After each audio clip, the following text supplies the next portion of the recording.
Didn't have much to say, did he? Let's get the views of the former US National Security Advisor, John Bolton, who is with us now in the studio. Good morning. Thank you so much for joining us on the programme today.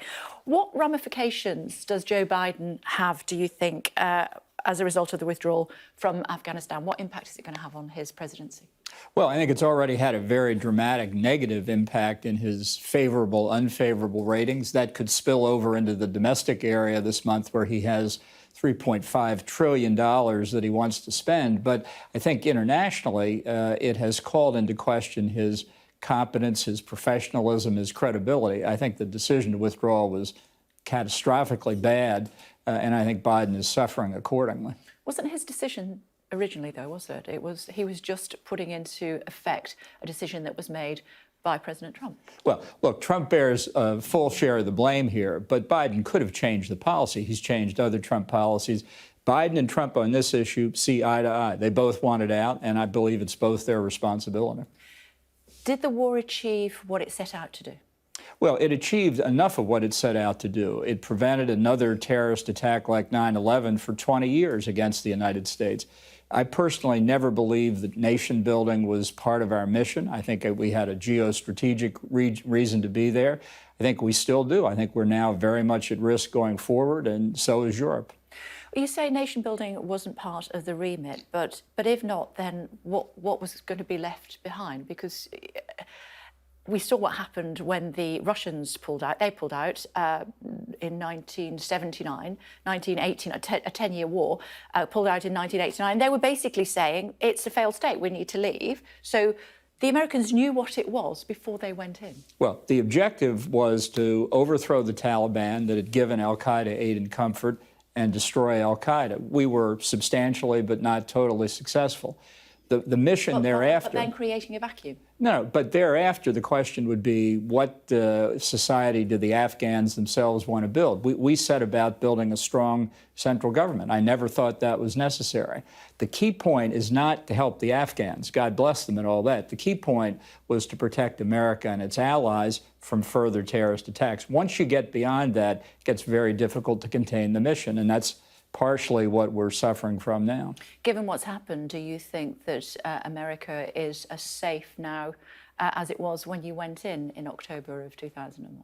No, clearly we're less safe today. We are back in the pre-9/11 environment, and the idea that somehow Taliban have reformed, they now have smiling faces, they're going to allow women and girls to have education and careers, they're not going to do what they say they believe in Afghanistan, I think is a mistake. We can't know for certain, but the people with the most information are the people of Afghanistan, and they're terrified about Taliban. We had the UK head of the army here, where you're sat, a couple of weeks ago, and he said we have to take them at their word for now, the Taliban. I don't take the Taliban at their word for anything. I personally wouldn't give them air to breathe.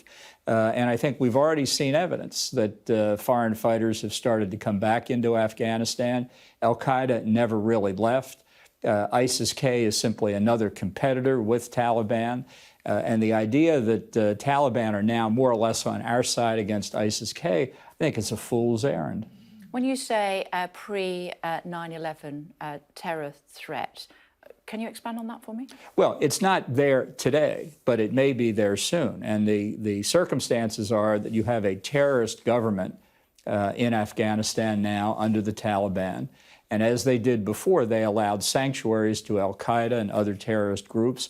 That's the threat that I think that we see again. And from those sanctuaries, these terrorists could plan attacks on the United States and others. So I don't see any reason to be optimistic. I think, moreover, we have to look beyond just the threat from Afghanistan. I think this decision to withdraw has had a very negative effect for the U.S. and NATO as a whole, vis-a-vis Russia, vis-a-vis China and others. I think they see this as weakness, and I think they will try to exploit it. And you're particularly worried about the situation in Pakistan?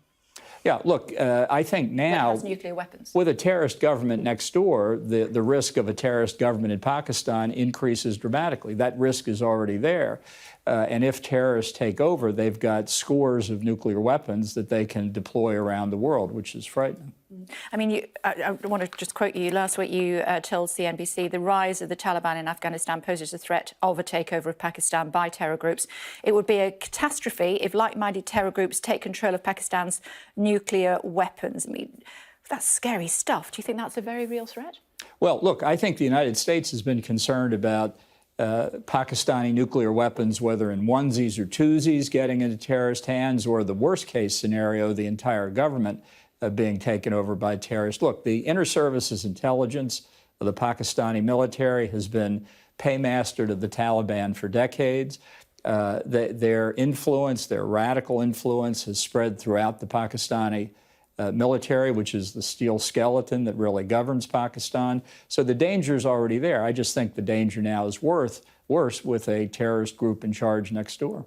How did the West get it so wrong when it came to withdrawing from Afghanistan? Because we were led to believe that while the Afghan army were not as highly trained as potentially they might be, they were certainly on the right track, and they significantly outnumbered the Taliban. So what went wrong? Was it the intelligence that was wrong? No, look, I think people have misunderstood this mission for a long time. I would never believe that the Afghan army was America's front line of defense. I mean, again, I wish them well and so on, or I did, because they don't exist anymore.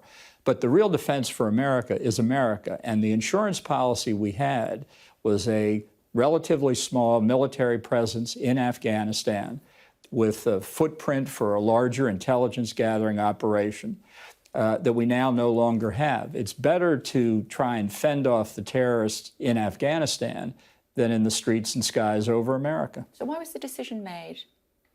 Because Biden and Trump together bought the argument that they needed to end endless wars and that it was time for America to come home. That'd be fine if the terrorists had given up. I don't think their ideology has gotten more moderate after 20 years in exile in Pakistan. I think they have fought. They have now succeeded. Why should they moderate now? So it was for a domestic audience that they didn't want forever wars, and certainly the American people had decided that 20 years was more than long enough. No, I don't think the American people decided anything. I think we've had a long time of failed leadership. Obama, Trump, and Biden, all of whom failed to explain that the American people were safer having a relatively small military presence in Afghanistan than to pull it out for symbolic reasons and give the territory back to the terrorists. This was a completely self-inflicted wound. But it was the symbolism of 9/11. It was, we need our troops home before the 20th anniversary of 9/11. Was it that simple? Well, I think in Biden's mind it was, and that was purely political. There's certainly no military reason to do it. I think the uniform advice of the Pentagon, and I suspect many military figures in this country, was don't withdraw. And now there's a very maintained army, if you will, of the Taliban that have got so much hardware that was left behind by the Americans when they left. So they are quite a formidable enemy now. Well, I think that goes to show why the decision to withdraw was a mistake. It's not just we're going to get our troops back. It's every other consequence that flows from that. And I think neither Trump nor Biden fully analyzed it, and I think more and more implications will become clear. We've now got a situation for U.S., U.K., and others where hundreds, maybe thousands of citizens, people who worked with our military over 2 decades, are now hostages in Afghanistan. And we will probably get them out, but we will pay dearly for it. OK, so we are where we are. You wouldn't start from here, as we say here in the UK. What's going to happen next, or what should happen next as far as the US is concerned? Should troops go back in? Well, I don't think they can go back in under a Biden presidency. So I think what we have to do is try to isolate the Taliban, if need be, put more pressure on Pakistan not to aid terrorist groups, and be prepared to take stronger steps against Pakistan. But I think these implications go well beyond Central Asia. I think the people of Taiwan are worried about what China will try and do, reading this as American weakness.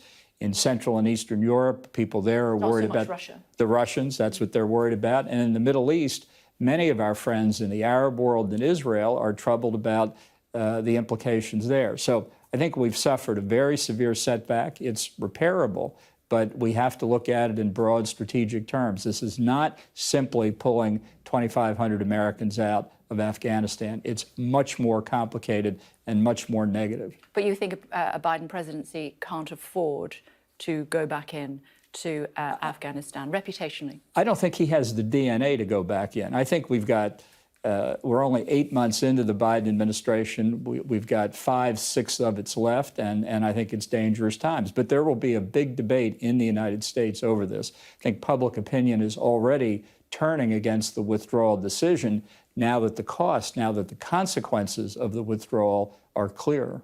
And what about the reputational damage for the United States with its Western allies? Well, I think this is, again, something Biden did to himself. After coming in and saying, I'm the professional that can clean up after Donald Trump, his first major decision involving NATO, the withdrawal of American and therefore NATO forces, he did without any consultation whatever with the British, with other NATO members. And this is something I think that has cost him reputationally within NATO, but it's also led to the usual calls for more European defense capabilities. That's another mirage. The European Union is something that's for a long time been less than the sum of its parts.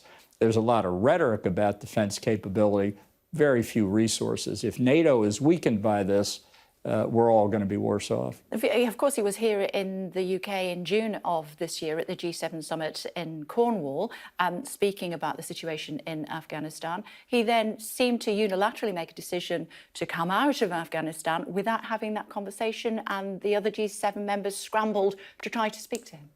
Right. Well, I think it's hard to understand how Biden could have made such a mess of it. As I say, he bears responsibility with Trump for the decision to withdraw, but the execution, militarily and diplomatically, I think is primarily Biden's. I can't let you go without asking you about our special relationship with the US and the UK. We hear so much about it all the time. We have reached out to the US and said, let's have this travel corridor, let's communicate with each other, let's be able to move around. And Biden is saying, nope. And he has no plans whatsoever to make it easier for Brits to travel to the US. Do we always overestimate this special relationship? And it was only ever in place when Reagan and Thatcher were in power. No, I think it's there. Biden is obsessed by the coronavirus threat. I think he's reacting against Trump, who dismissed it. I think they're both wrong. I think we are at a point where we should have more travel and reciprocity. I think there are a lot of things that need to get done. I think the bilateral trade agreement between the U.S. And the UK should be our mutual highest priority. It will benefit both of us once we get it done. Is he a 1- or 2-term president? He's a 1-term president. I don't think he's going to run for re-election. The question is whether he makes it through the first term. So you don't think he'll run for re-election? I do not, no. I don't think, well, to answer your next question, I don't think Trump will run in 2024 either. You've been looking at my notes, haven't you? Let me ask you briefly before I let you go about 9/11. It is the 20th anniversary. Do you remember where you were when the planes hit, and what are you going to do to commemorate? Well, I was at the State Department. I was Undersecretary of State for Arms Control and International Security, and we were in a meeting when the 2 planes hit the World Trade Center. I went to my office, which was on the southwest corner of the 7th floor of the State Department, and somebody ran in and said, the Pentagon's been hit. So I went to the window. I could see the smoke and the flames from the Pentagon. And I spent all day and all night at the State Department working through it. And I will commemorate it very quietly. That's all. Okay. We appreciate you taking the time to join us this morning. Glad to be with you. Thank you very much indeed.